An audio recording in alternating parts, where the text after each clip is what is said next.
Welcome to Babar Hayat cricket show. मैं उस्मान और मेरे साथ हैं Babar Hayat. A very good evening to all of you guys. तो भाई पाकिस्तान वर्सेस ऑस्ट्रेलिया, हम बेचारे इंस्पिरेशन लेते हैं इंडिया से, बाकी सारी टीमों से कि भाई जैसे इंडिया अब्रॉड जाके अच्छी परफॉर्मेंस दिखाता है, टेस्ट में अच्छी परफॉर्मेंस दिखाता है, इम्पैक्ट डालता है, ऐसा भी पाकिस्तान कोशिश करेगी। But Pakistan completely different track पे होता है। जिस तरह से पाकिस्तान के आज के दिन की अपडेट है, जिस तरह से सोचा था एक कोलैप्स होने का, उस तरह से तो पाकिस्तान ने नहीं किया। बट जो टोक टोक टोक रोक अप्रोच दिलाई, मैं मिसबाह उल हक को भूल गया, मैं चंद्रपाल को भूल गया। दुनिया जहां बाबर भाई, दुनिया पुजारा को नहीं खिला रही, रिंशा को ऑस्ट्रेलिया नहीं खिला रहा, बहुमा उनकी मजबूरी बना हुआ है। बाकी प्लेयर मतलब रोड रूट ने अपनी टेस्ट की गेम में कितना चेंज लाया है, कितना वो स्कूप शॉटें इंक्लूड की है, वहां पाकिस्तान की इस तरह की टोक टोक की अप्रोच जो है ना, बहुत ज्यादा डिसअपॉइंटिंग है। इस बारे में बात करेंगे। और एक और ये भी है, पाकिस्तान से लोग कहते हैं अरे भाई इंडिया तो गया था 36 पे, ऑल आउट होके आगे थे, तो पाकिस्तान ने ये किया है, पाकिस्तान ने तो फिर इंडिया से अच्छा तो किया है, बट इंडिया बाद में सीरीज भी जीता था, ये बात भी याद रखो। बहरहाल जी, पॉजिटिव आमर जमाल की बॉलिंग भी है। यही हमें बाबर आजम की कप्तानी से इख्तलाफ था कि भाई आप नए लड़कों को ग्रूम नहीं करते, तैयार नहीं करते, उनकी ग्रोथ का ख्याल नहीं रखते। उसका शान मसूद ने ख्याल किया। शान मसूद के अग्रेशन के बारे में भी, शॉर्ट केमियों के बारे में बात करेंगे। आमिर जमाल की 6 विकेट हैं, उस बारे में बात करेंगे। और पर्थ की इस विकेट पे जिस तरह से मामूल हक खेल रहे हैं, जो उनकी अप्रोच है या जो उनको प्लान दिया गया है, इस बारे में भी आप लोगों के साथ डिटेल से बात करेंगे। आप लोगों को वीडियो अच्छी लगे तो चैनल को सब्सक्राइब करके बेल आइकन पे क्लिक कर देना। बाबर भाई, पाकिस्तानी फैन डरे हुए तो नहीं है? मतलब कि जो पर्थ की पिच, बाउंस, डरावना हाब, इंडिया का चलिए जाके पहली बार 36 पे ऑल आउट हो जाना, और फिर आमिर जमाल ने, देखिए आमिर जमाल की 6 विकेट कॉन्फिडेंस तो देती हैं, वी कैन डू इट। जी हाँ, मैं ये समझता हूँ कि पाकिस्तान को अगर हम पाकिस्तान के तौर पे लें और आपकी तरफ से जो शैतानी है ना वो अगर बीच में ना डालें इंडिया के साथ कंपेयर करने वाली, तो उस हिसाब से तो पाकिस्तान की टीम भाई कल की निस्बत आज बहुत अच्छा खेली। ठीक है, पाकिस्तान ने बहुत ज़बरदस्त फाइट दिखाई है, फाइट बैक किया है पाकिस्तान की जानिब से। ख़ास तौर पे जो यंगस्टर आमिर जमाल ने ऑस्ट्रेलियन कंडीशंस में जिस तरह से उसने आज बड़े दिल और जिगरे के साथ बॉलिंग किया, कल शाम से समझ लें कि स्टार्ट उसने किया। कल 2 विकेटें उसने ली और 2 बड़े स्कैल्प उसने आउट किए। कल जो 2 आउट किए थे, ट्रेविस हेड और एक फिर जो पाकिस्तान के गले में अटका हुआ था डेविड वार्नर। और वहां पे मैं शान मसूद की कप्तानी को भी अप्रिशिएट करूंगा कि जिस तरीके से बाकायदा एक, जिसको आप कहते हैं ना कि एक जाल बिछा के इन दोनों को आउट किया गया, अपने बॉलर के साथ कम्युनिकेट करके और पूरा फील्ड सेट उस तरह से करके एक विकेटें हासिल की। और उसके बाद फिर आज जो पाकिस्तान ने जिस तरह से कम बैक किया, it's a sort of mini come back from Pakistan. मतलब जो हमारी टीमें जहाँ पे यहाँ पे जाती रही हैं पर्थ में, we never won a match in Perth. और मेरा ख्याल है कि ऑस्ट्रेलिया भी, अगर मैं गलत नहीं हूं तो इंडिया भी आज तक कभी पर्थ में टेस्ट मैच नहीं जीता। ये मेरा जहां तक नॉलेज है कि इंडिया पर्थ में, हो सकता है मैं गलत हूं, लेकिन मैं अभी देख रहा था कि 2018 में इंडिया और ऑस्ट्रेलिया का पर्थ में टेस्ट मैच हुआ था। अब वो पता नहीं ऑप्टस स्टेडियम में हुआ था या वो दूसरा जो वाका ग्राउंड है उसमें हुआ था, वेस्टर्न ऑस्ट्रेलियन वाला। लेकिन यहाँ ये पर्थ मशहूर इसी वजह से है कि यहाँ की पिच में बाउंस है, यहाँ पे बॉलर्स को मदद मिलती है, सीम और स्विंग है। और यहाँ पर जो सब कॉन्टिनेंट की एशियन टीमें स्ट्रगल करती हैं बिकॉज हम आदी ही नहीं है ना इस पेस के साथ खेलने के, इस पिच, इस तरह की बाउंसी पिचेस के ऊपर खेलने के हम आदी नहीं है। भले जो मर्जी कह लें, इंडिया का रिकॉर्ड बहुत अच्छा है अगेंस्ट ऑस्ट्रेलिया रिसेंट पास्ट में, तो उसने हिस्ट्री क्रिएट की है ऑस्ट्रेलिया में विदाउट एनी डाउट। लेकिन फिर भी हमारा रिकॉर्ड इन कंडीशंस में वो उतना आइडियल नहीं है। इंडिया को कितना टाइम लगा है ऑस्ट्रेलिया में, ऑस्ट्रेलिया के खिलाफ सीरीज जीतने में।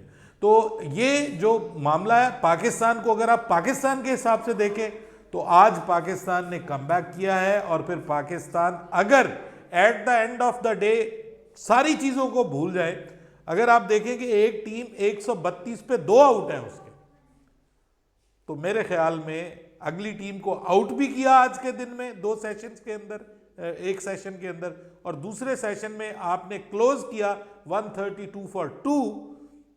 स्ट्राइक रेट एवरेज को छोड़ दें, वो जितने ओवर्स में किया वो अलग चीज है, उस पर बात हो सकती है। लेकिन 132 फॉर 2 इज नॉट बैड। मतलब अगर आप 200 पे ऑल आउट हुए होते तो हमने तो फिर भी कहना था कि भाई यहाँ पे ऑस्ट्रेलिया में पाकिस्तान का रिकॉर्ड ही ऐसा है। तो मैं ये क्रेडिट देता हूँ शान मसूद को एंड कंपनी को कि उन्होंने पीछे वाली टीमों का जो है वजह बना के, तो उन्होंने हाथ पांव अपने फुलाए नहीं है, उन्होंने छोड़ा नहीं है कि चलो यार पिछले केड़ा कोई थे कम कर गए तो हम भी हार जाएंगे तो कोई क्या फर्क। They are giving a fight. Australia की bowling attack without any doubt इस वक्त दुनिया का सबसे खतरनाक तरीन बॉलिंग अटैक है, जिसमें 3 बॉलर इस वक्त जो है वो मतलब वो अनप्लेएबल डिलीवरीज कर रहे थे आज। यानी 40 ओवर्स में 27 बार पाकिस्तान के बल्लेबाज outside the off stump beat हुए हैं। ये अब आप देखें ना कि कितनी, यानी ऑलमोस्ट एक ओवर में 2-2 बार, ठीक है। तो इस सिचुएशन में अगर Pakistan at the end of the day, अगर पाकिस्तान की टीम 132 फॉर 2 है तो इसमें मेरे ख्याल में किस्मत भी पाकिस्तान का साथ दिया है और उसके साथ पाकिस्तान के बल्लेबाजों ने फाइट भी की है। अब वो किस तरह की फाइट की है, कैसे की है, इससे ज्यादा कैसे हो सकती थी, ये अब आप मुझे बताएंगे। जहां पे आपको लगता है कि भाई ये तो आज बड़ा टुक टुक खेले हैं और बहुत ही डिफेंसिव माइंडसेट में चले गए, इमामुल हक ने बहुत बुरी इनिंग्स खेली है आज, और ये अगर अब ये आपका तबसरा रिक्वायर्ड है अब इसके ऊपर। बार भाई मैंने तो आपको बोला है, जैसे दुनिया डिफरेंट जा रही है। आप देखें बहुमा मजबूरी है साउथ अफ्रीका की, तब वो वहां है। पुजारा कितना अच्छा रिकॉर्ड, कितना अच्छा रिकॉर्ड है पुजारा का। फिर अजिंक्य रहाणे का आप देख लें, कितना जबरदस्त रिकॉर्ड है, उन्होंने अपनी टेस्ट टीम से बाहर कर दिया। फिर आप ऑस्ट्रेलिया को देख लें, रिंशा का कितना अच्छा रिकॉर्ड है, वो नहीं खिलाते हैं। फिर जैसे मैंने बोला रूट ने कैसा अपना गेम चेंज किया है। बट पाकिस्तान में देखें, आप सेटल हो, जो मुश्किल टाइम है आप उसको लेके जाएं, बट जे माइंड सेट मतलब इतना टोक टोक टोक। और शान से भी मुझे गुस्सा है, शान 80 बाल 40 बना देता, हमें क्या परवाह थी, बजाय उसके कि वो स्ट्राइक रेट के साथ हमें ये रन करके दे। बार भाई देखे 200 तो नहीं लगा हुआ था ना, कोई टाइम तो कम नहीं था ना। आप आओ सेटल हो, आप 100-150 करो। अगर आपने 400-500 करने तो आपको एक बड़ी बारी चाहिए, साथ 2 सेंचुरी चाहिए, एक डबल सेंचुरी चाहिए। और आप इस तरह का टेक टेक, आप ये तो नहीं है, मतलब कि ये बहुत ही अजीब सी मुझे शान मसूद की अप्रोच लगी। हाँ, अगर आपने प्लेयर्स को बाबर भाई वो देना है ना कि यार मुझसे मुझे देखो, तो फिर इमामुल हक में भी वो रिफ्लेक्शन नजर आनी चाहिए थी, अब्दुल्ला शफीक में भी नजर आनी चाहिए थी। बट वो उनकी साइड से चले, अब्दुल्ला की तो पहली बार है, बट इमाम ने बाबर बहुत डिसअपॉइंट किया। मतलब क्या, मैच देखने का दिल नहीं किया, सच बात मैं बताऊं। शान मसूद आया है तब देखने का दिल किया, बट वो आउट हो गया, उसके अलावा। देखिए और मुझे आने वाले बैट्समैन तेज मैं खेलेंगे। डिसएग्री करता हूं, sorry to say that but I disagree with you. देखिए बात मैं अगेन आपको कह रहा हूं कि एक पिच ऐसी पिच है कि जिसके ऊपर अनप्लेएबल डिलीवरीज की जा रही हैं, अनप्लेएबल डिलीवरीज।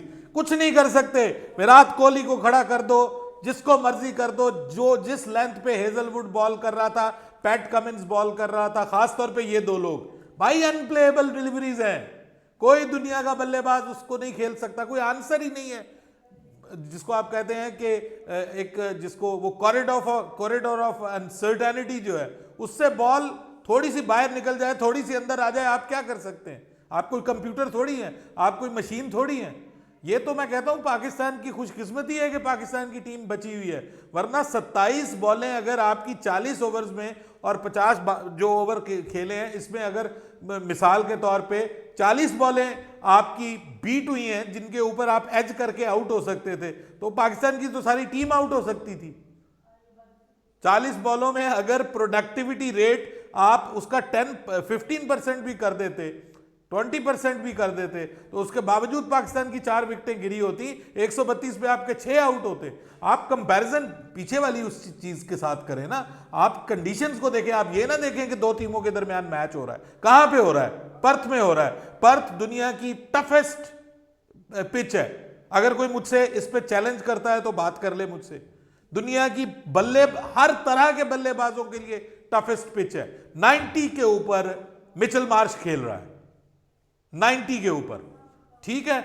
और मिचेल मार्श का ये होम ग्राउंड है, होम क्राउड के सामने, वेरी नियर टू सेंचुरी, और उसको एक अनप्लेएबल डिलीवरी करता है डेब्यूटेंट जिसका नाम खुर्रम शहजाद है, जो अंदर आती है और वो क्लीन बोल्ड हो जाता है। बताएं मुझे, व्हाट कैन यू डू? क्या कर सकते हैं आप जब पिच आपको कुछ भी आपका कुछ कंफर्म ही नहीं है? मतलब you are not certain being a बल्लेबाज कि अगली बॉल आपको क्या पड़ने वाली है। ठीक है, किस लेंथ पे पड़ने वाली है, उठती है आपके बाजू पे लगती है, अचानक उठती है तो आपके जनाब रिप केज के ऊपर लगती है बॉल, आपको पता ही नहीं है। कोई सब तीनों बॉलर 6 फुट प्लस के बॉलर हैं और हर एक की हाइट थोड़ी थोड़ी डिफरेंट है, हर एक को बाउंस थोड़ा थोड़ा डिफरेंट मिल रहा है। तो ऐसी सिचुएशन में मत कीजिए ये क्रिटिसिज्म। ये आपका वहां पे रवि शास्त्री बैठ के अप्रिशिएट कर रहा है कि जिस तरीके से 70 प्लस का ओपनिंग स्टैंड आप देखिए ना, पूरे पिछले 10 सालों में सिर्फ 2 ओपनिंग स्टैंड 50 प्लस दिए हैं पाकिस्तान ने, जिसमें बड़े प्लेयर्स आपके साथ थे जी, बड़े बड़े नाम आपके साथ होते थे, बड़े बड़े फास्ट बॉलर्स आपके साथ होते थे, और आप एक भी टेस्ट मैच वहां नहीं जीत सकते पिछली 28 साल से। छोड़े ना ये तो बालके हैं। आज 6 विकेटें ले गया, शान मसूद के हौसले और हिम्मत की वजह से और उसके एप्रिसिएशन की वजह से ले गया। शान मसूद देखिए, मैं बाबर आजम के बतौर बल्लेबाज उसका जो भी है, अभी पता चलेगा उसके ऊपर जब आएगी बात कल। आज तो आप बहुत इंतजार करते रहे, वो बाबर आजम आए नहीं, खुर्रम शहजाद को भेज दिया उन्होंने। लेकिन बात यह है कि भाई उसकी कप्तानी भी देखो, कल 2 विकेटें ट्रेविस हेड और जो आउट किया है उसको, वो कप्तान ने आउट किया है ना, वरना कप्तान रूटीन में चलता रहा। हमारे बाबर आजम साहब तो रूटीन में चलते रहते थे। ओ भाई, जो 100 करता था वो 200 करता था, जो 200 करता था वो 300 करता था। पकड़ा ना कल वहां से टीम को, उनकी 5 विकेटें ली कल वहां से। आज मिचेल मार्श को किसी प्लान के तहत ही आउट किया ना, और फिर उसके बाद जिस तरीके से उनकी टेल को फारिग किया है भाई सस्ते में। हमारा बाबर आजम तो टेल गले में डाल देता था, आपको पता नहीं है पिछले 5 सालों से हम किस चीज पे लड़ रहे हैं, मर रहे हैं कि भाई टेल को जल्दी आउट करने का तरीका सीखो। जब आपके पास शाहीन शाह अफरीदी मौजूद है, आपके पास जो है वो अब्बास मौजूद था, उस वक्त बॉलिंग कर रहा था, नसीम शाह बॉलिंग कर रहा था, उस वक्त टेल आपके अपनी कंडीशंस में गले में पड़ जाती थी। यहां पे टेल को फारिग किया उसने। तो जो अच्छा परफॉर्म करे उसको क्रेडिट मिलना चाहिए। मैं ये समझता हूं कि पाकिस्तान ने कम से कम 50 से ज्यादा, भाई ये देखो ना, 50 से ज्यादा ओवर पर्थ की पिच के ऊपर ऑस्ट्रेलिया के खतरनाक तरीन बॉलिंग अटैक ने किए हैं और 2 विकेटें हासिल की हैं। They have lost the day. ये रवि शास्त्री कह रहा है पाकिस्तान वन द डे।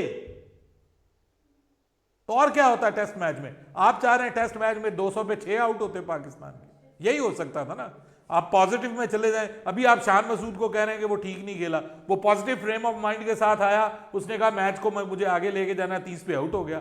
कोई बॉल आपको ऐसी पड़ेगी जो आपको ले जाएगी, जब आप ज्यादा ही पॉजिटिव फ्रेम ऑफ माइंड के साथ। आप देखिए कि एक तरफ अब आप बता रहे हैं कि जी इमामुल हक टुक टुक, भाई इमामुल हक ने बाहर जाती हुई किसी गेंद पे शॉट नहीं मारी, किसी बॉल पे उसने स्लैश नहीं किया। क्यों नहीं किया? क्योंकि बाहर जाती हुई बॉल का भाई पेस एक जगह पे नहीं है। मिचेल मार्श 122 की स्पीड के ऊपर बॉल कर रहा है और वो इतना ज्यादा बाउंस हासिल कर रहा है उस पिच के ऊपर कि आपके सर के ऊपर से बॉलें जा रही हैं, आपकी वखियों के ऊपर बॉलें लग रही हैं। इसलिए थोड़ा सा हम एनालिस्ट हैं, हमें एनालिसिस जो कंडीशंस है उनको सामने देख के करना चाहिए। उस्मान, ऐसे ही नहीं कि हम उठ के कहते ओ जी टुक टुक टुक टुक, भाई उसने एक तरफ से बचाए रखा। अब देखिए एक तरफ वो खड़ा हुआ है 35-36 के ऊपर, एक तरफ वो खड़ा हुआ है, ठीक है, दूसरी तरफ नाइट वॉचमैन है। कल बाबर आजम आएगा, पैनिक तो नहीं होगा ना पाकिस्तान की टीम कि भाई 6 पे आउट हुए तो मैच तो खत्म हो गया आपके लिए दूसरे दिन ही। 250 पे आपकी ऑल टीम आउट होती, ज्यादा से ज्यादा यही होना था ना, आप बड़े ही पॉजिटिव चले जाते। 250 पे आपकी ऑल टीम आउट होती और आज पाकिस्तान दूसरी बार बल्लेबाजी कर रहा होता और आपके ऊपर एक शिकस्त, इनिंग्स की शिकस्त के बादल मंडलाए होते। मैच को आगे लेके जाओ, this is called test cricket. ये जरूरी नहीं है कि हर बार आप बेसबॉल ही खेलें, बेसबॉल ही खेलें। भाई दुनिया जहां भी जा रही है, आप कंडीशंस को तो देखें ना। आग के अंदर छलांग मारना जो है वो बहादुरी है कि पागलपन है? देखें अब कल ये इस मोमेंटम को कितना कैरी करते हैं, क्योंकि मोमेंटम तो आप बता रहे हैं जिस हिसाब से मिला हुआ है, अब कैरी करने की बात है। कोलैप्स ना कर जाएं, कैरी करें, अच्छे कॉन्फिडेंस के साथ जाएं। देखिए आने वाले मैं बैट्समैन में आपको टुक एक टुक कोई बात नहीं है। कहता हूं, मैं आपको एक बात, सिर्फ एक बात कह देता हूं। पर्थ की पिच के ऊपर पाकिस्तान अगर 300 प्लस रन कर लेता ना, कितने भी 310 कर लेता है, 301, यानी 300 मिनिमम माइलस्टोन है पर्थ की पिच के ऊपर, अगर पाकिस्तान 300 रन कर लेता है तो ये सीरीज वन साइडेड नहीं होगी उस्मान। ये मेरा एनालिसिस है। बाकी अब आप जो कहना चाहते हैं वो कह लें, ये सीरीज वन साइडेड फिर नहीं होगी। मैं कहता हूं पाकिस्तान के पास बॉलिंग में बड़े नाम नहीं है, जो बड़ा नाम है उसने तो कुछ भी नहीं किया। शाहीन शाह अफरीदी 1 विकेट के साथ, जिसको हमने सर पे उठाया हुआ, आसमान पे चढ़ाया हुआ। Khurram Shahzad is a beauty, कितनी कमाल की उसने बॉलिंग की है, अनसंग हीरो है, 2 विकेटें मिली हैं, अनलकी रहा है।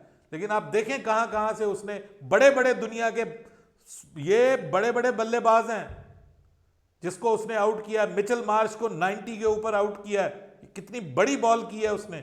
उसके बाद स्मिथ, दुनिया का जिसको आप कहते हैं कि फैब 4 में शामिल है, ठीक है, उसको आउट करना, भाई ये बड़ी बात है। ये जो 6 उसने लिए हैं, 2 इसने लिए, और फिर आज आके जो उसने खुर्रम शहजाद ने, इवन उसको अप्रिशिएट किया गया। आपके रवि शास्त्री, सब लोग जितने भी थे, माइकल हसी थे वहां पे, एडम गिलक्रिस्ट थे, सब देवर अप्रिशिएटिंग कि खुर्रम शहजाद ने आके जो यहाँ पे वो रोल प्ले किया है बतौर एक नाइट वॉचमैन के, that was not less than a nightmare for a debutant. एक डेब्यूटेंट को भिजवा दिया, लेकिन उसने वहां पे आके अपना रोल प्ले कर दिया। उसने आज अपनी जिम्मेदारी पूरी कर दी, उसने एक एंड को बचा लिया। तो आई थिंक सो कि if you want to get positive things you can, और अगर आप उसको नेगेटिवली देखना चाह रहे हैं तो there are lot of things कि आप उनको कह सकते हैं कि यार ये नेगेटिव हुई है। बिल्कुल बाबर भाई, अल्लाह हमें जो है ना बस सब्र अता फरमाए इस सीरीज में। अभी कल का दिन बड़ा इंपॉर्टेंट होगा इस टेस्ट मैच में, क्योंकि कल के दिन अगर पाकिस्तान किसी हिसाब से सरवाइव कर जाता है तो फिर पाकिस्तान एक अच्छा जो है ना सीरीज में मुकाबला दावेदार होगा कि हाँ भाई हम हलवा टीम नहीं, हम अच्छी परफॉर्मेंस दिखाएंगे। बहरहाल यार, आप लोगों को क्या लगता है पाकिस्तान की करंट कंडीशन क्या है? आप इसको किस एंगल से देख रहे हो? क्रिटिकल देख रहे हो, सेटिस्फाई देख रहे हो? अपना पॉइंट ऑफ व्यू लाजमी नीचे कमेंट करके बताना आज के दिन के बारे में। वीडियो अच्छी लगे तो चैनल को सब्सक्राइब करके बेल आइकन पे क्लिक करना। इंशाल्लाह नेक्स्ट वीडियो में आप लोगों से मुलाकात होती है, तब तक के लिए अल्लाह हाफिज। अल्लाह हाफिज।